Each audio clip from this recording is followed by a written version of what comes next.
Welcome to Wisdom for the Present, where we take ancient truth and bring it into clear, modern understanding.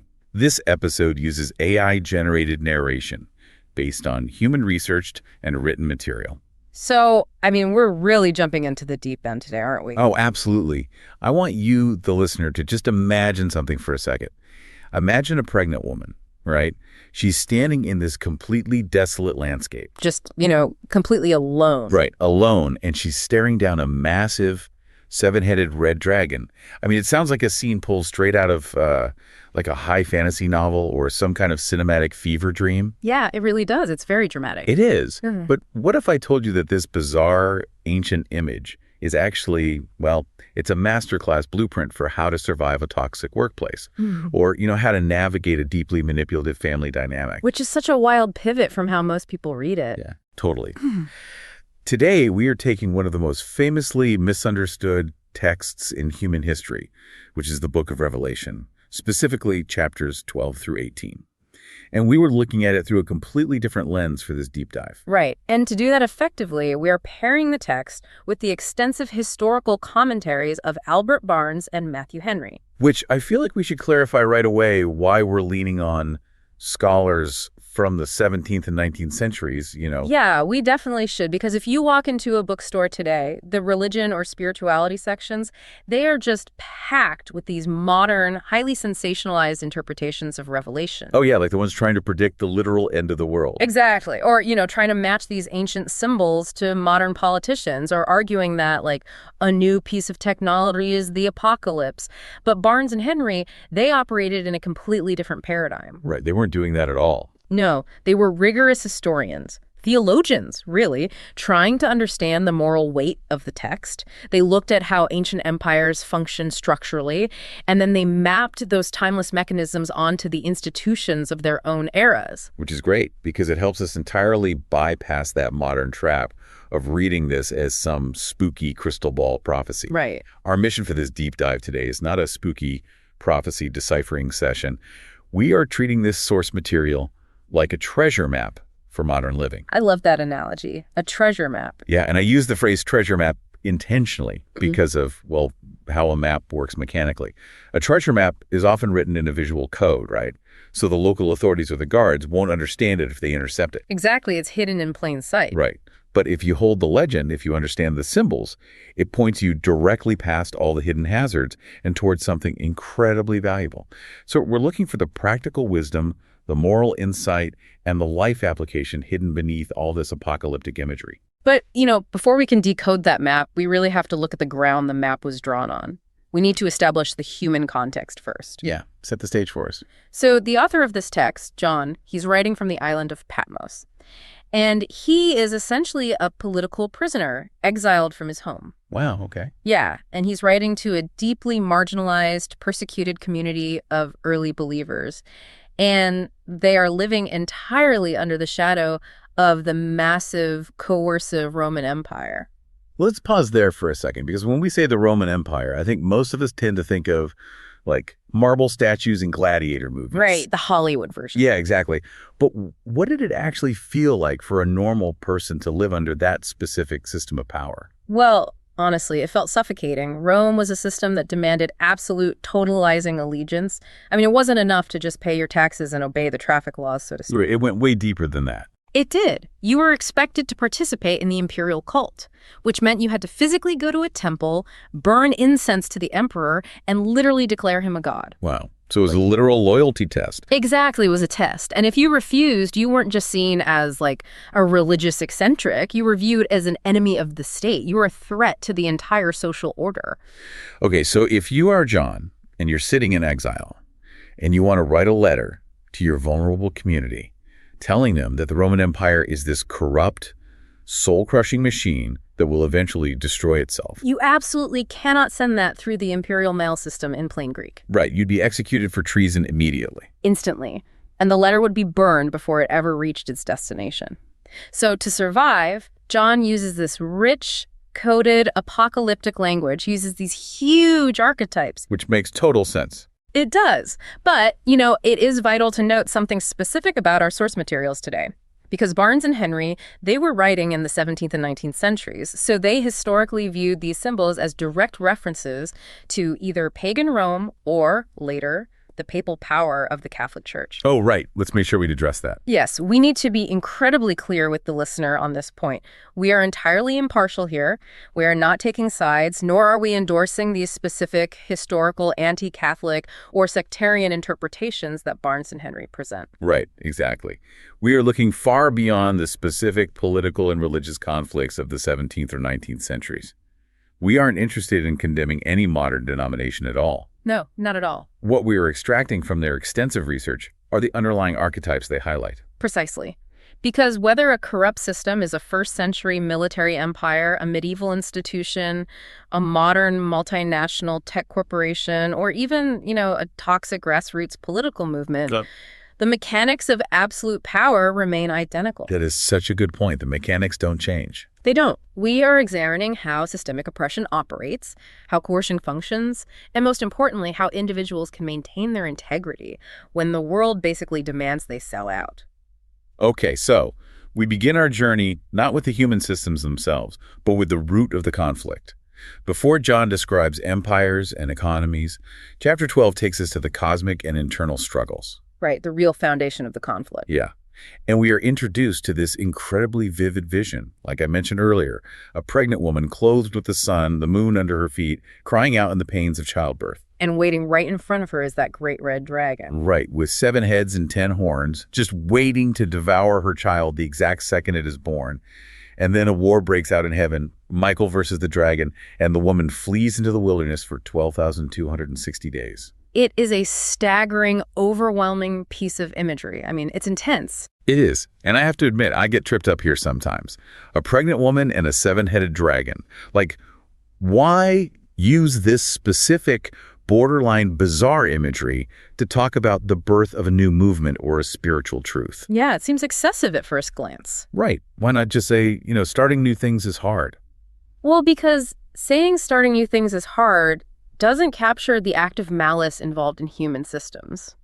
Let's look at the actual mechanics of this archetype for a second. Okay, break that down for us. When you have a new transformative idea, maybe you are trying to birth a healthier workplace culture in an office that, just thrives on gossip.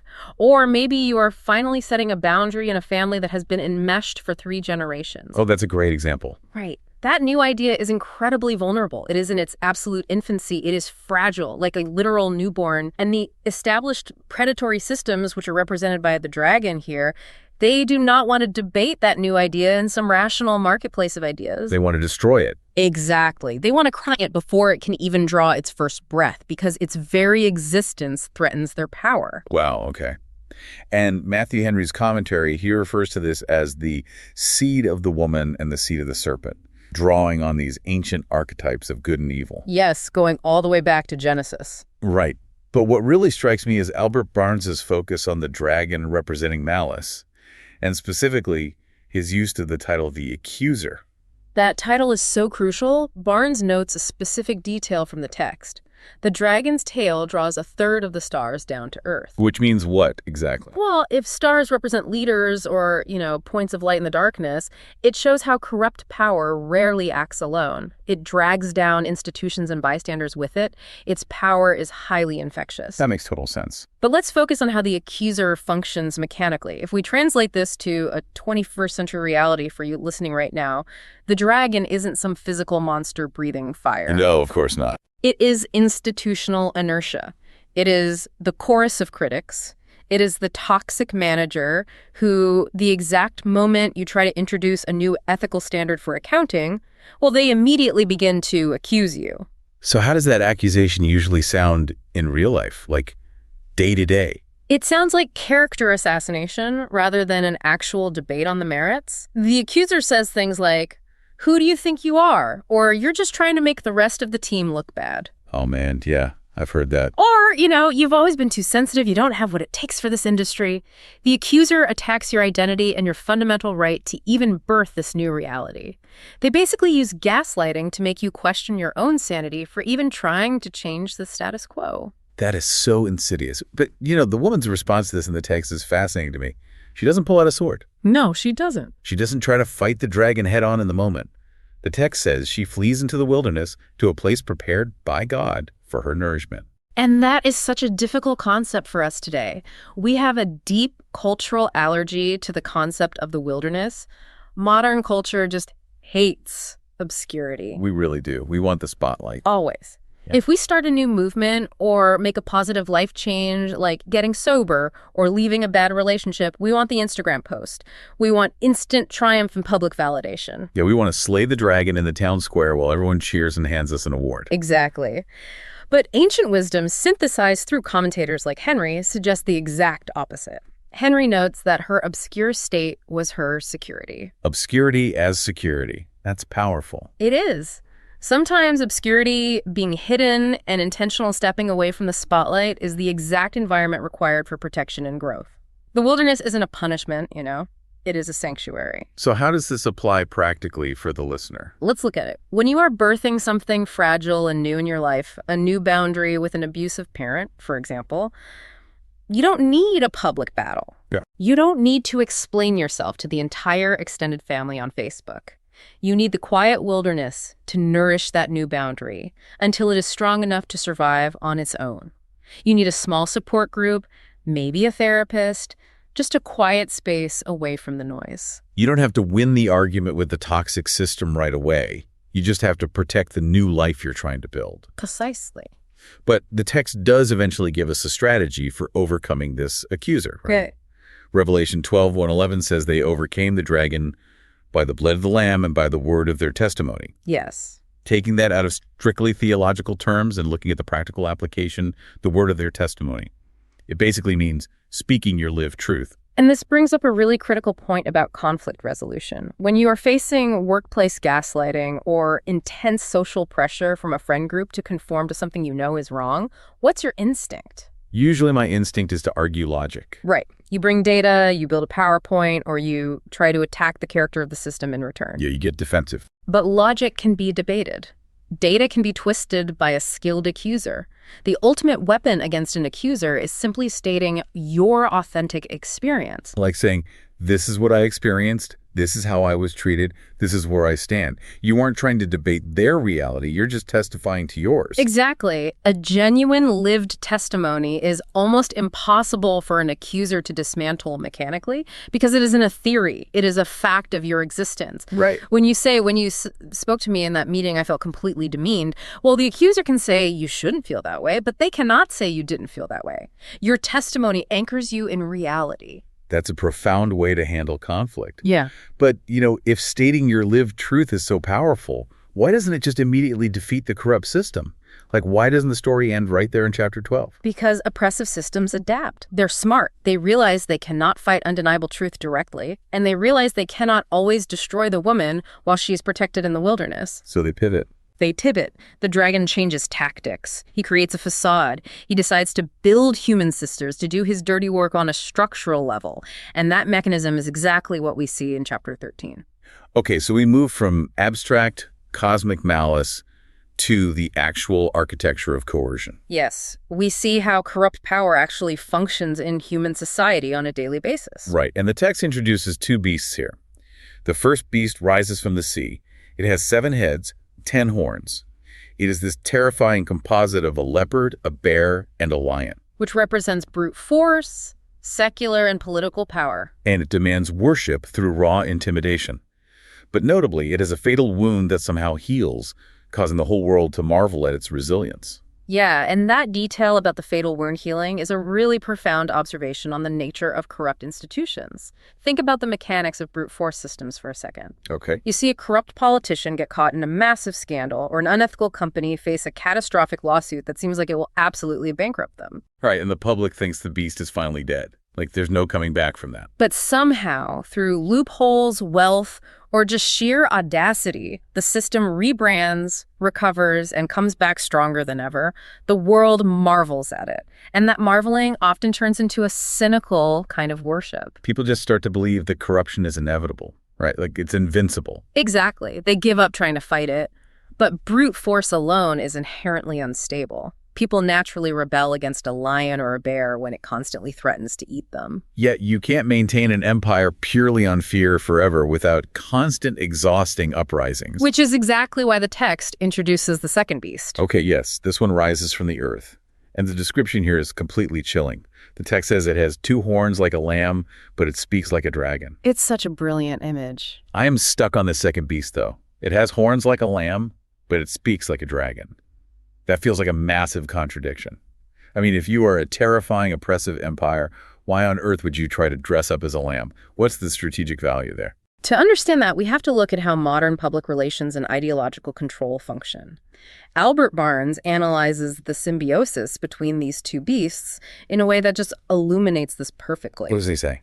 He points out that the ideological or spiritual power, which is the second beast, exists entirely to prop up the corrupt secular power, the first beast. The second beast uses what the text calls lying wonders to deceive the public. Lying wonders? Yeah. It performs miracles to make the oppressive system look divine, necessary, and morally good. So let me make sure I'm getting this. If the first beast is the monopoly corporation crushing its workers and polluting the river, the second beast is their multi-million-dollar marketing campaign showing them planting trees and talking about like family values and community synergy. Yes, that is exactly it. It is toxic greenwashing. It is a facade of gentleness, charity, or a noble cause used to mask fundamentally predatory behavior. Oppressive systems need the lamb disguise because it pacifies the populace. If the dragon speaks as a dragon, people run. But if the dragon speaks from behind the mask of a lamb, people listen. They lower their defenses. Okay, so for you listening, how do we spot those facades in our own lives? It requires immense discernment. You have to look at relationships or organizations that appear innocent, gentle, or noble, and evaluate them not by how they look, but by how they sound when crossed. When crossed, that's the key. Yes. When you really listen to the undertone, do they speak with the coercive, demanding, absolute voice of a dragon? If a community group claims to be all about peace, love, and inclusion, but then they systematically destroy the reputation of anyone who asks a critical question or decides to leave the group. That is the voice of the dragon. Exactly. The lamb disguise is just there to recruit you. Which brings us to one of the most famous and, frankly, most heavily sensationalized concepts in the entire book of Revelation. Ah, yes. The mark of the beast. The number 6666. I remember hearing about this growing up. It was always framed as a literal physical thing to be terrified of. Oh, absolutely. Barcodes, microchips inserted under the skin, hidden tattoos. A unified global currency system. It has been the subject of thousands of conspiracy theories. It truly has. No. But if we look at the historical context, the cultural background of John's audience, and the commentaries, we have to demystify this entirely. Please do. The text says that the second beast, this lamb-like enforcer, causes everyone small and great, rich and poor, free and slave, to receive a mark on their right hand or forehead, and that no one may buy or sell unless they have the mark. Right. Barnes clarifies that the number of a man historically represents human systems of absolute control and specifically economic exclusion. Okay, so it is not a literal microchip. It is about access to the marketplace. Exactly. In the first century, under Roman rule, society was heavily structured around trade guilds, the bakers, the metal workers, the shipbuilders. Like ancient unions, basically. Sort of, yeah. And you literally could not participate in these guilds unless you attended their banquets, which involved eating meat sacrificed to the patron deities of those guilds and burning incense to the emperor. Oh, I see. So it tied back to the imperial cult. Right. If you refused on ethical or spiritual grounds, you were blacklisted, you were economically ruined, you couldn't buy or sell your goods. The mark was a metaphor for allegiance to the system. Let's translate that mechanism to today then. Because the mark of the beast is really the intense pressure we face to compromise our deepest moral values just to participate in the economy or, to be accepted in our professional or social circles. Yes, it challenges us on a fundamental level about how we survive and what we are willing to trade for success. Where do we see this playing out today? We can see this play out across multiple domains. Let's look at academia, for example. Right. Imagine a young researcher who discovers that the data for a massive grant-funded project is deeply flawed. The principal investigator heavily implies that if the researcher speaks up, they will lose their funding, their recommendations, and effectively be barred from their chosen career path. Wow. Altering the data is the mark. It is the price of admission to buy and sell in that academic world. That's terrifying. And we see it in families too, don't we? We do. Think about the wealthy patriarch who controls the trust fund or the family business, but is profoundly abusive.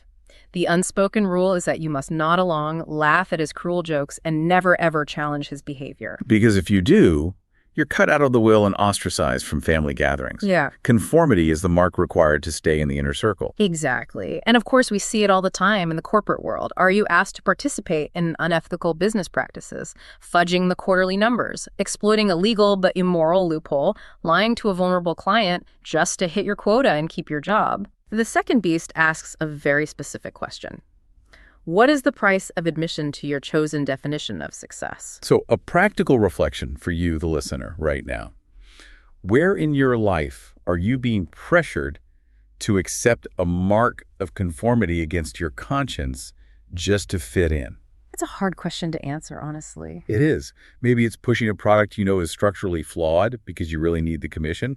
Maybe it's joining in on office gossip because you don't want to become the next target. It is incredibly easy to get swept up in the lamb disguise and ignore the fact that you are conforming to the dragon's demands. But let's look at the alternative. Because, Chapter 13 makes it sound like if you refuse the mark, you are just going to get crushed by the system. You will be starved out. It definitely paints a grim picture. But John doesn't leave his readers in that state of despair. In Chapter 14, he completely shifts the camera angle. Right. If the world is dominated by beasts demanding conformity, how do people of integrity respond? We look at Chapter 14, and the scene abruptly shifts to Mount Zion. We see the true lamb, not the deceptive lamb-like beast standing with 144,000 people. Yes. I want to pause here for the listener who might not be familiar with ancient geography or biblical symbolism. What does Mount Zion represent in this context? Why are they standing there, of all places? So Mount Zion is the historical hill in Jerusalem where the ancient temple stood. But in apocalyptic literature, it functions as a theological symbol. It represents the ultimate refuge, the dwelling place of truth, and the unshakable promise of God. A high ground. It is the high ground.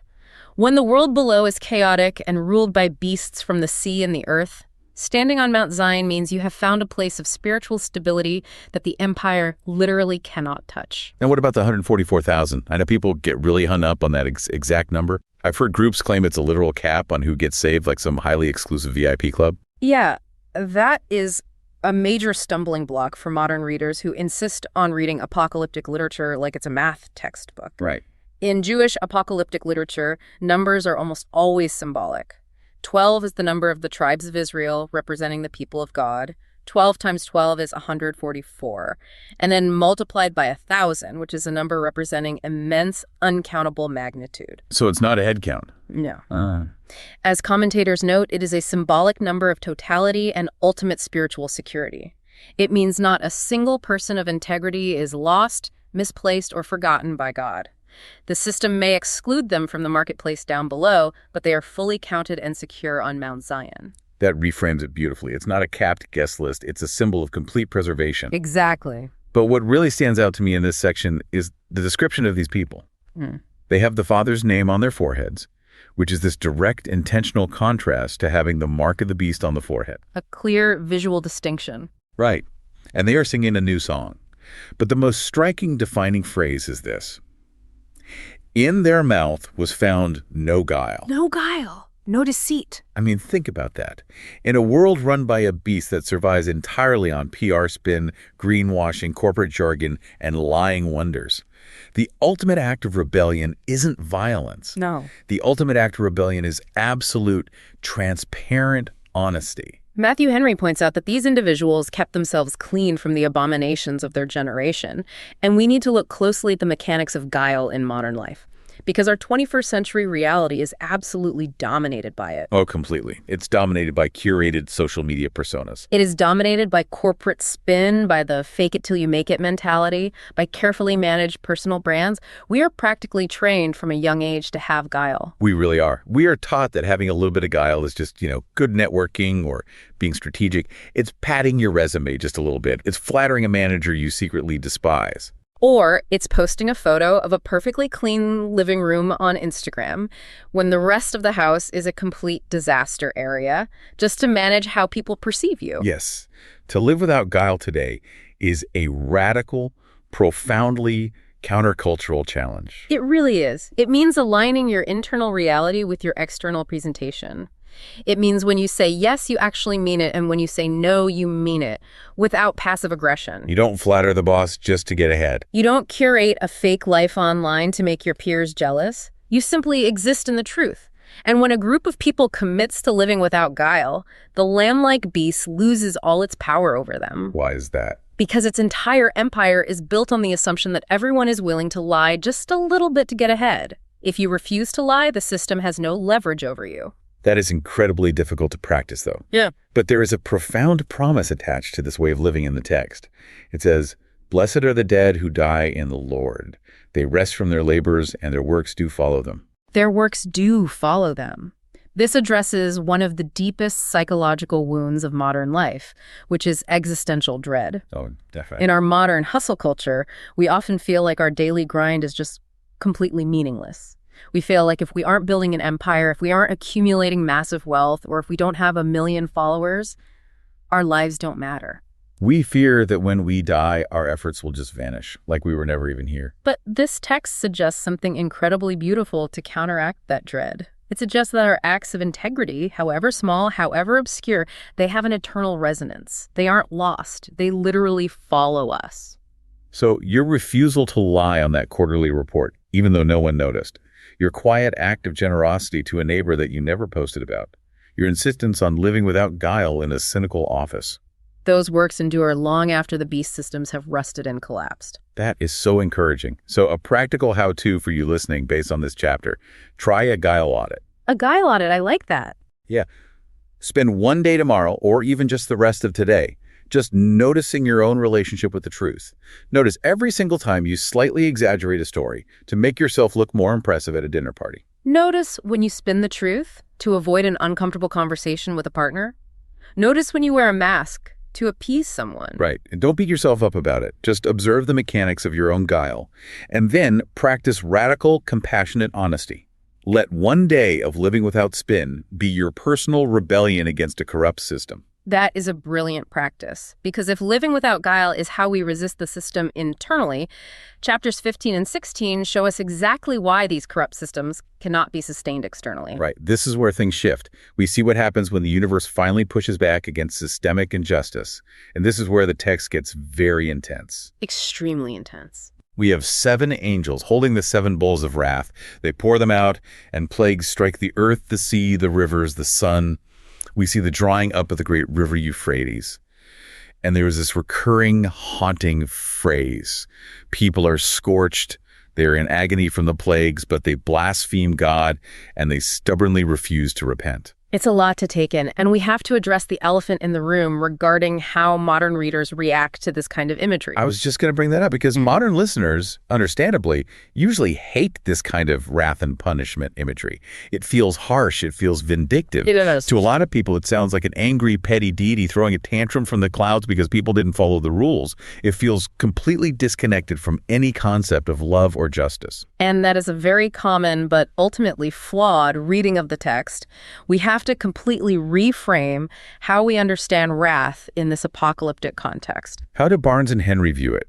Well, both Barnes and Henry look at these plagues, the sores, the turning of water to blood, the scorching heat, and they see them deliberately echoing the plagues of Egypt from the book of Exodus. Okay, right. Those plagues in Exodus were not random acts of divine temper. They were specific judgments against an oppressive empire holding people as slaves.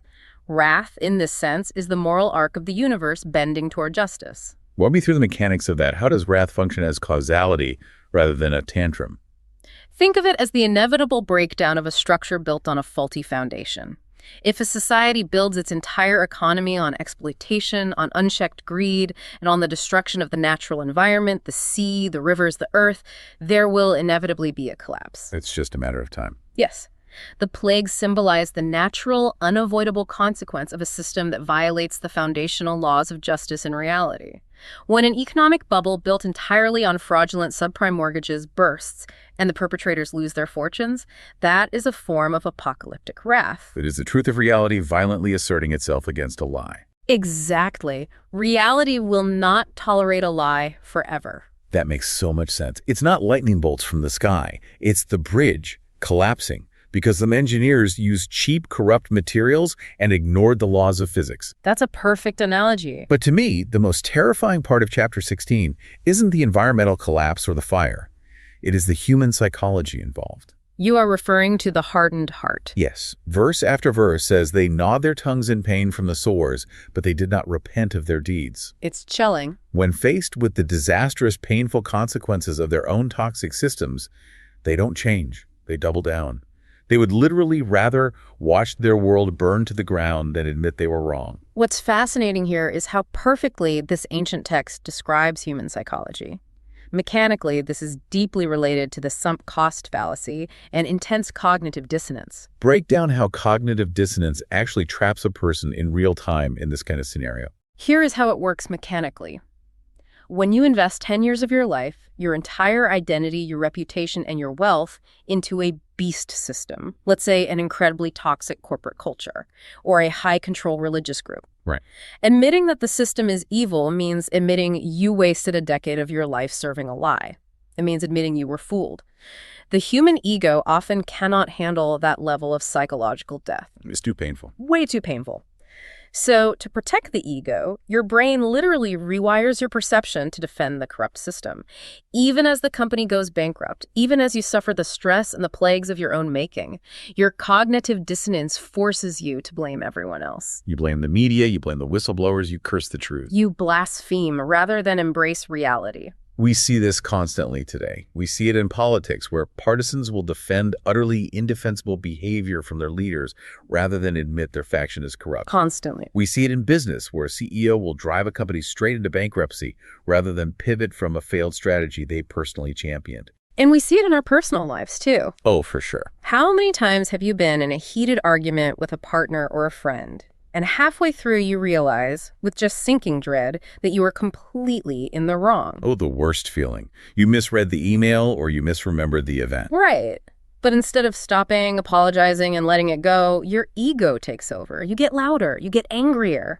You change the subject to something they did wrong 5 years ago. You are experiencing the pain of your error, but you refuse to repent.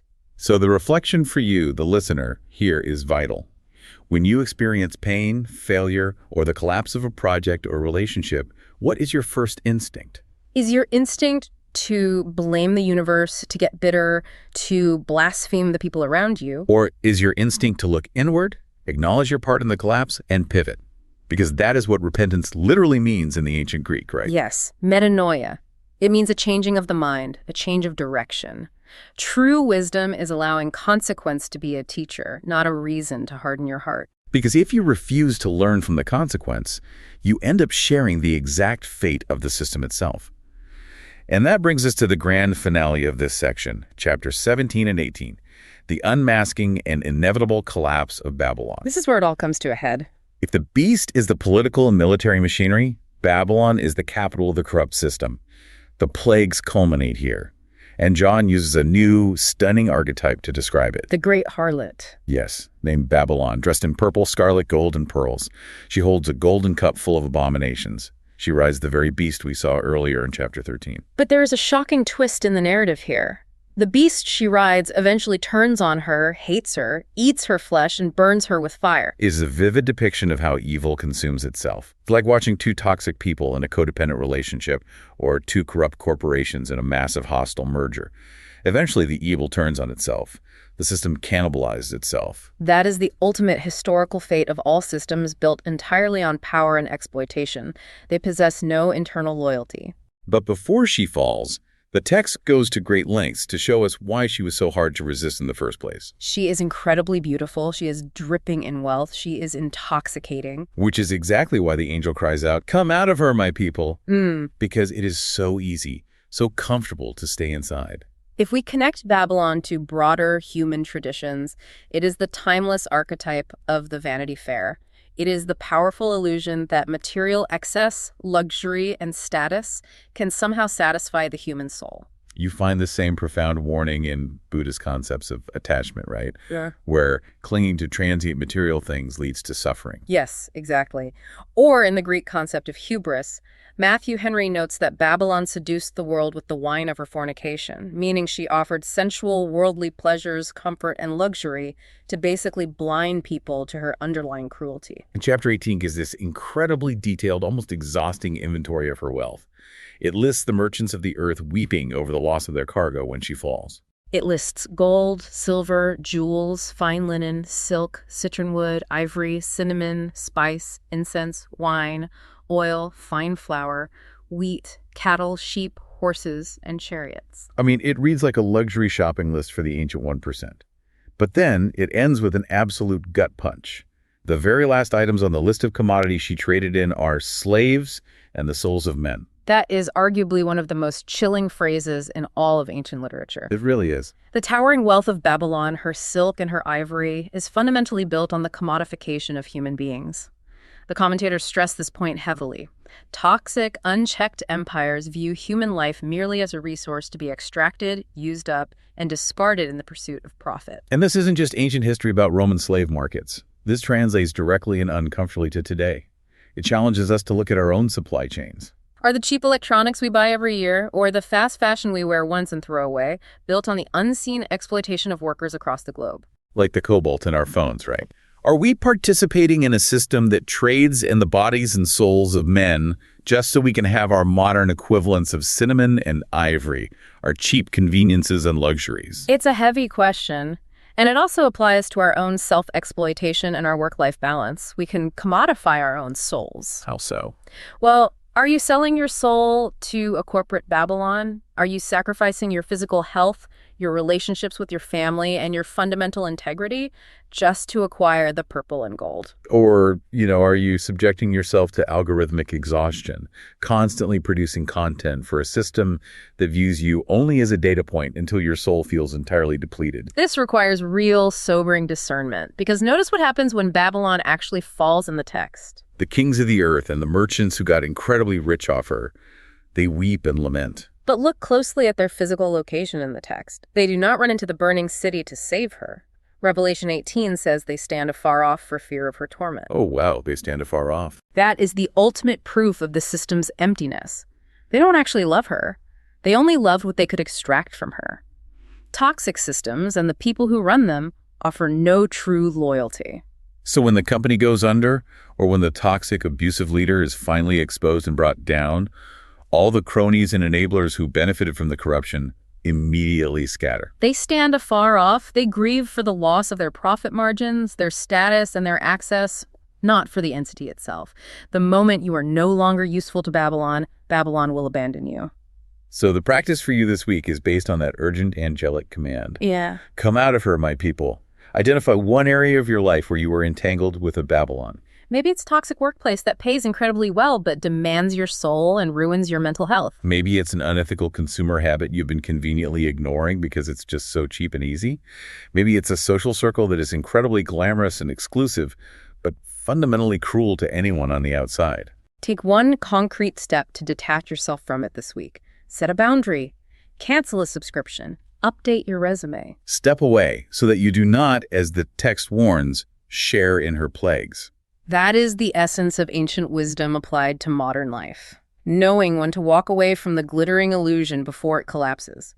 Because the ultimate tragedy of Babylon isn't just that its impressive buildings fall down or its financial markets crash. There's something worse. The most profound tragedy is found at the very end of chapter 18.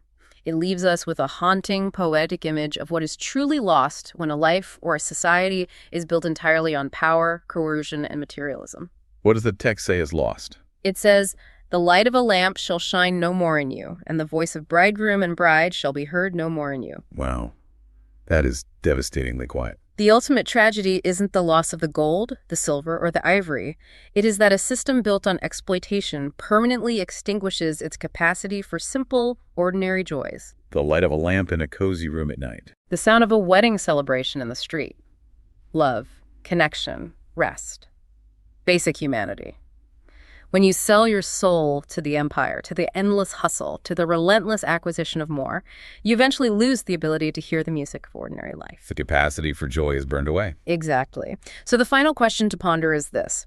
How do you protect your inner light, your capacity for simple human joy, from being snuffed out by the exhausting hustle of modern empires? That's the heart of this section. This is wisdom for the present, where understanding leads to clarity, and clarity shapes how we see and live. We'll see you in the next episode.